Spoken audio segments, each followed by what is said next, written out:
Hello, my friends. We are now in Malaysia. Today we will have an interview with my friend Ezer. Yes. We have stay a week in his house, booked from Airbnb, and now I want to ask a few questions. Okay. And Ezer, tell us about a little about his life, and tell us what's the difference between rich man and poor man. Okay. Ezer, what was your dream when you was a child? When I was growing up, I live in the jungle actually. So we don't have technology. We don't have technology, and we play in the pond. We play with the animals. Basically, I live on a farm, and it's next to the jungle. And we only have like TV this small, black and white. So we don't really have that much dreams, honestly. When I grew up like young, we just like where to play, where to go, But I think when I was maybe teenager, I start to play with the computers. At that time, it's like Apple II. The first, like Apple I is the first computer, and then I got like Apple II. You have this one, yeah? Apple, I have the Apple computer, and I think I was like 13, maybe 14 years old, something like that, and then just start playing games. Every day just start playing games, and then that's when I start to have interest. Before that, my interest is mostly like because we never think of the world, understand? Never think of the whole world. It's just very small. It's like where to go fishing, where to go hunting, things like that, So like, or not really hunting, like just to go hiking, or bring the dogs along, and they'll chase the animals or whatever, So, no, I mean those are the days. But when you start to have the computers, then you start to see the world a bit different. I think that's when I start really liking computers, and that's when I thought I was like, okay, I want to study computer science so I can write my own games and things like that. And do you decide to become a computer science? So even from very young, maybe 14 or 15, I already decide I want to study computer science. Even then, I start to learn myself how to do program. Even before I went to university, I already know how to do my own software. So, hey, Carlos. Give me a second. No problem. He's interviewing. All right. It's new guys. Yeah. Okay. What financial... Bilik merah. Sorry. You can edit out, right? Yeah. Okay. What financial books did you read? And in the beginning of your journey? I don't read any financial books, except for the one I told you, Rich Dad, Poor Dad, and I don't think it's a financial book. I think it's more like a... I'm not sure if any of you have read this book. It's called Rich Dad, Poor Dad from Robert Kiyosaki. Basically, he's telling a story of when he was young, and his father was a poor dad. He's a professor, and teaching him everything about life that he knows, like you have to go to school, you have to get good grades, you come out, you go to get a good job, those kind. But his friend's father is a businessman, and he's very rich. But he hangs out with his friend, and then he learns a lot from his friend's father and how he thinks, like how he makes his money. He's like, no, you don't have to go to school. You can start doing business now.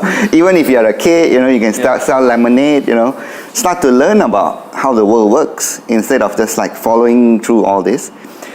So after I read the book, I'm thinking, we have to start doing our own thing. Start doing business. Why follow the same thing, right? Because otherwise you are going to be like trapped.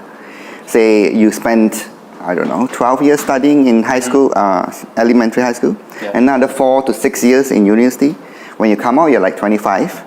And then you get your first job, it's only like going to pay you a few thousand ringgit or a few thousand, and then you're going to pay your car, and then your whole life you'll be trapped. You'll be trapped in debts.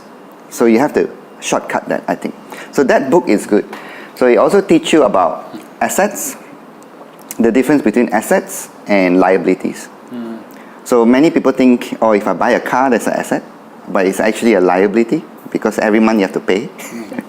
So anything you buy and that costs you money every month, that's a liability. If you buy something that makes you money, then that's an asset. Like for example, if you buy an investment property, you buy a rental property, and you get rent from it, so that becomes your asset. But if you buy your own house, you stay in, and you have to do fixing and everything, that's a liability. So actually, it's better for people to start buying rental properties before they buy their own house. So once you have many rental properties, then you can buy your own house. Yeah. So I mean, that's what I get from the book. It's not really a financial book, but it teaches you how to think. Like a. You have more practice, yeah. It's not necessary to learn a lot in the university, in the school, but we should learn how different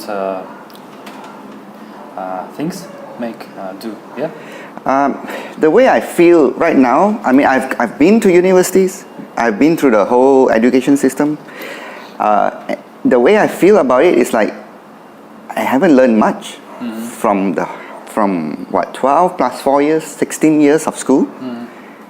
Maybe you only learn about 3 years worth of things in 16 years of school. You can just Google things and learn, right? Nowadays, you basically, if you send your children to school, all of them will learn the same thing, not what they like. I think because every person is individual. Now imagine if I was into business or if I into computer science, if I started from young, if I just follow the passion, how much more I would know, right? About that field. Or if someone who's interested in one particular thing, if they don't waste their time with all this nonsense, how much better they will be if they spend all this time doing that one thing. Should focus. Yeah. So I mean, every parent, if you ask me, you would know, like you encourage your kids. You see what they like, you encourage them to do it, even from young, and then just let them follow the dream, and I think they will self-learn, and they'll be much better than what the school can teach them. But of course, you need to send them to English classes, maybe another language, things like that. You maybe external classes. But I think generally the school system is failing people. It's not a good system. Okay, and when and how you make your first money? Even before I graduated, I was hired by Motorola, and I came back to Malaysia and worked for them. They don't pay a lot of money. Like I say, you spend all this time studying and then you get your first job and it doesn't pay a lot of money. And meantime, I did my own business on the internet because I know about programming and all that. So basically I go to work in the morning, I come back in the evening, then I start doing my online business.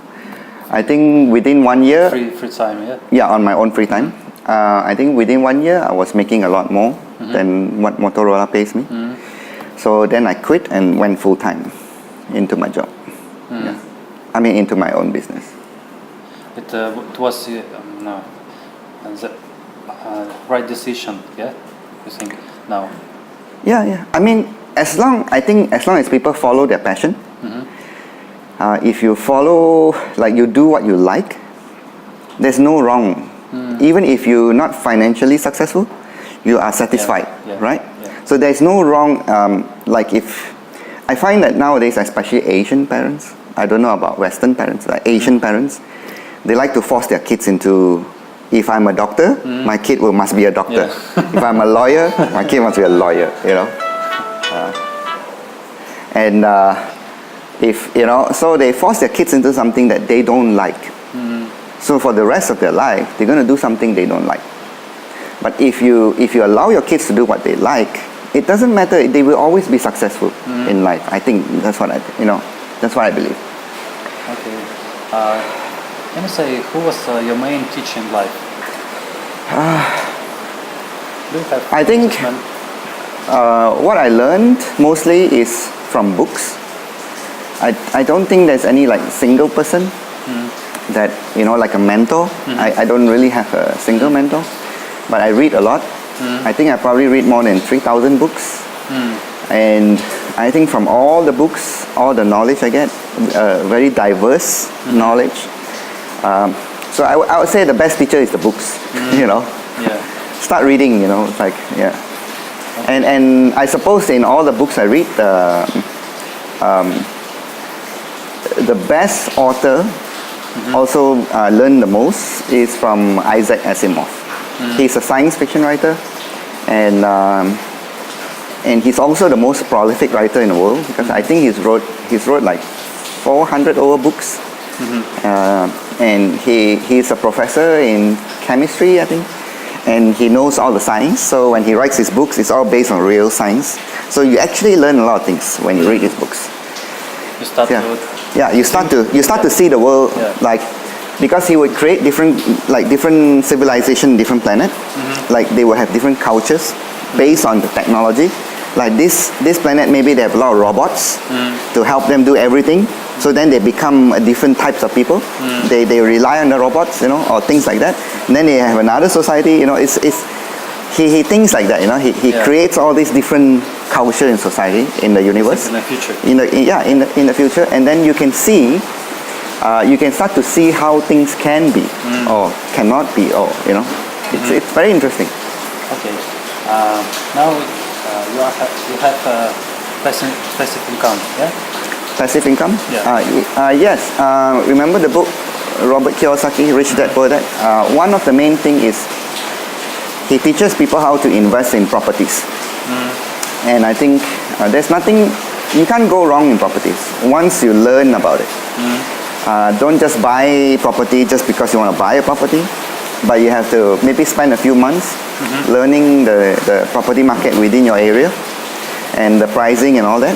And then maybe pick up this book, Rich Dad Poor Dad. Okay. It will teach you how to do the calculation. To read this book. Yeah? I think because it teaches you how to calculate your return. It's very important. Once you understand what's a good investment, what's not a good investment, then you can start acquiring your rental properties. So I have started acquiring properties after I started my business. With extra money I put into the property. So eventually I don't have to do business. Like right now I just live on passive income. Yeah, it's very good. Yeah. What was the most risk step in your business? Risk. I think I never felt that there was much risk, because initially I had a job. And when I started doing my business, I'm already making a lot more money in my business than my job. So when I quit my job, it's not a risk, you know. So good decision there. Yeah, maybe there are. I mean, in all business there are ups and downs. So sometimes you start making money, and sometimes you start losing money. Then you think you make the wrong decision. But then sometimes you go up and down. So I guess in all business, there's no such thing as always going up. You know, there's always going to be up and down. So but as long as you do something you like, whether it's up or down, you still like it, right? Maybe a bit stressed, but yeah. So I'm not sure if there's much risk actually. If you pursue your dreams, yeah. Yeah, I understand. What makes people poor and prevents them from becoming rich? I think it's the society, I think, because we grow up in a society that tells us how to think, right? From young, our parents tell us this is what you must be, and you watch the media and they tell you this is how your life should be, and also maybe your religion tells you this is how it should be, or anything, your culture, and then you're stuck in that. So I think if you move outside of it, I think one of the best things you could do is, like, I always tell people this: stop watching the news. They're not news today; they're propaganda, right? Yeah. All the news network you turn to today, they are propaganda. They're not news. They try to. Not necessarily. to waste the time. Yeah, you're just wasting your time. Yeah. Because if you watch all these, maybe certain channels, they will try to brainwash you into certain way of thinking, and you watch another certain channel, they'll brainwash you into thinking another way. And almost every story they tell you is not complete. It's always half the truths. So you're much better off if you just don't read the newspapers, don't watch CNN, Fox News, or whatever. Just don't. Just go on the Google, watch YouTube videos. You maybe want to learn about things, learn programming. Just look for programming videos. You want to make money? Look for some money-making books. Or how to sell on eBay. They spend your time more efficiently. Because all of these other things that society tells you, I think 99% of them are they're not real. Because it's not. Once you stop consuming the media, you start to see that a lot of things are not real in the world. When we watch TV, it doesn't live our life. Yeah, exactly. Yeah. So don't let society, don't let your culture, don't let your religion, don't let your background, don't let them tell you what you should be. You have to be your own person. Yeah. Do you think there is a connection between charity and success? This is a bit difficult because what is success, right? Yeah. To me, success is are you happy? That's success. Like people with no money can be successful, right? I've met people who live in a village, for example, and they live a simple life, and they feel like they're successful. So it depends on I think the word success is like it depends on your own mindset. Like what do you want? What are your goals in life?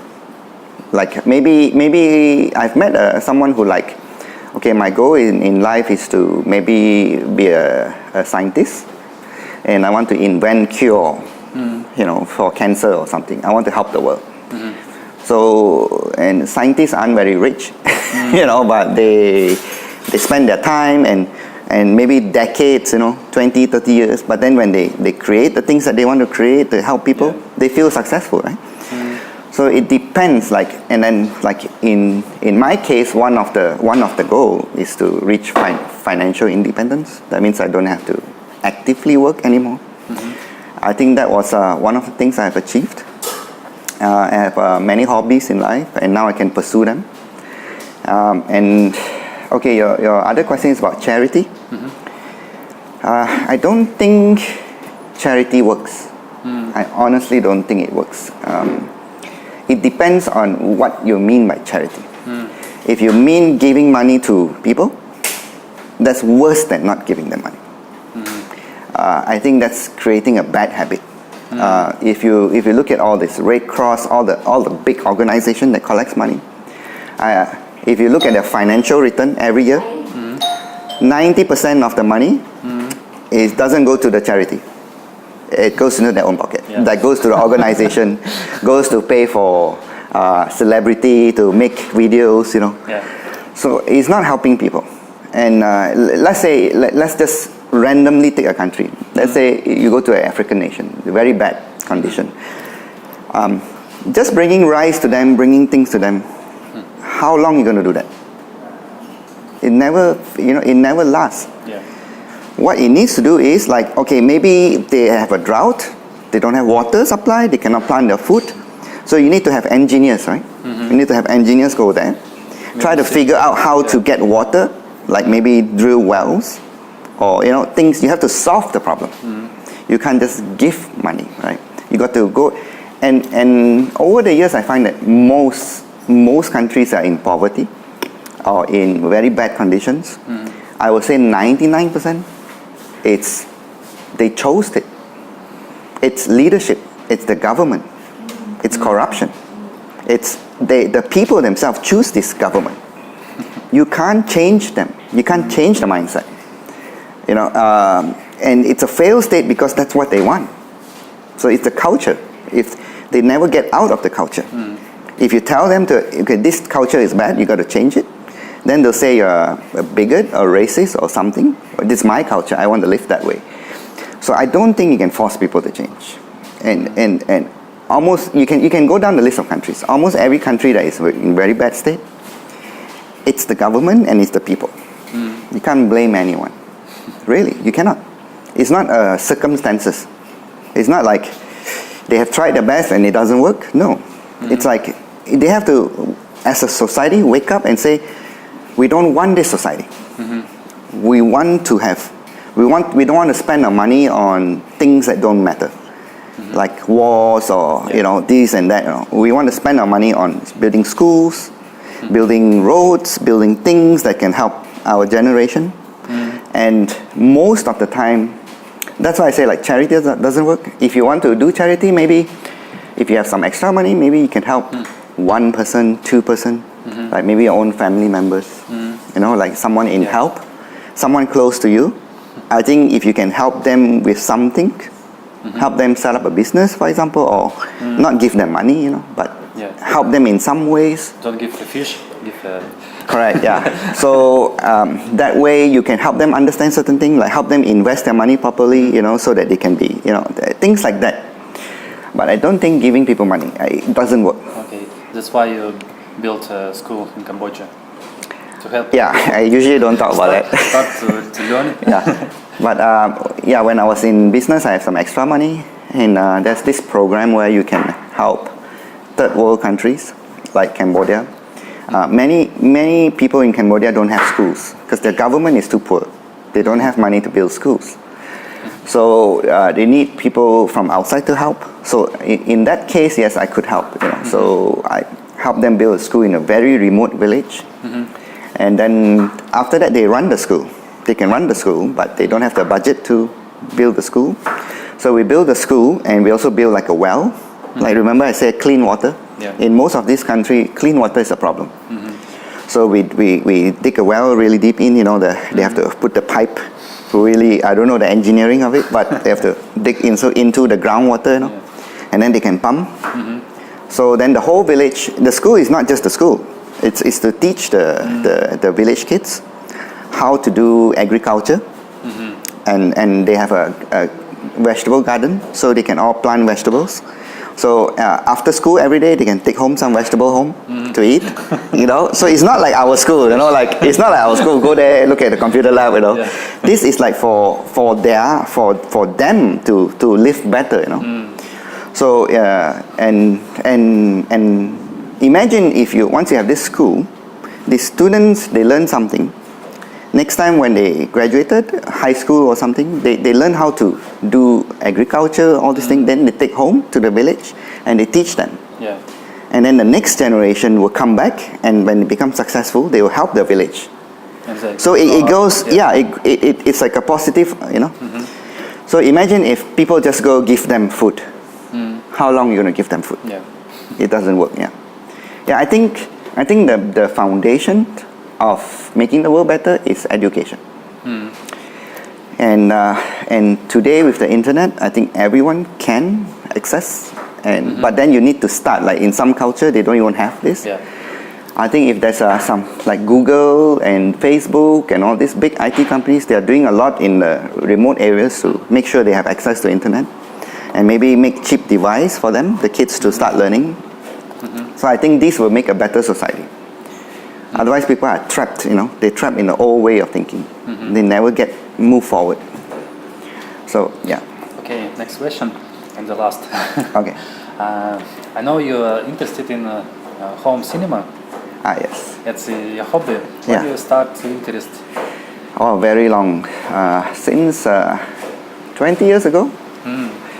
Yeah, I'm always into music and movies.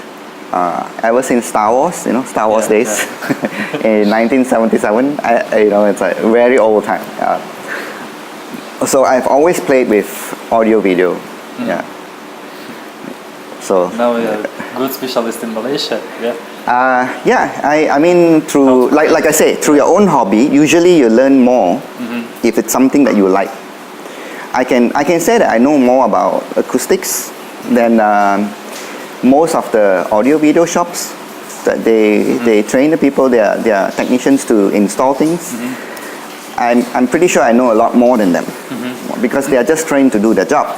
In my case, I have 20 years to learn myself, these things, like to experiment and learn, yeah. So that's it comes back to before when you say if you have kids today, nowadays, you don't need to send them to school. You can just, encourage them to teach them how to Google and learn things on YouTube or something, and encourage them to follow what they want. I think they will learn a lot more than what the school can offer. Yeah. So that's all. Yeah. Thank you very much. Yeah. Thank you. For interesting interview. Yeah. I hope you enjoyed it. I did. Yes. And many of the people who watch this video, I think they are change their life. Well, hopefully. It's not so easy to change people's mindsets. Because when you speak with other people who better understand different things, you are learning to. Yeah. And this is for people who seek out your videos. Yeah. Right. So, all right. Thank you. For watching. Thank you. Bye bye. Bye.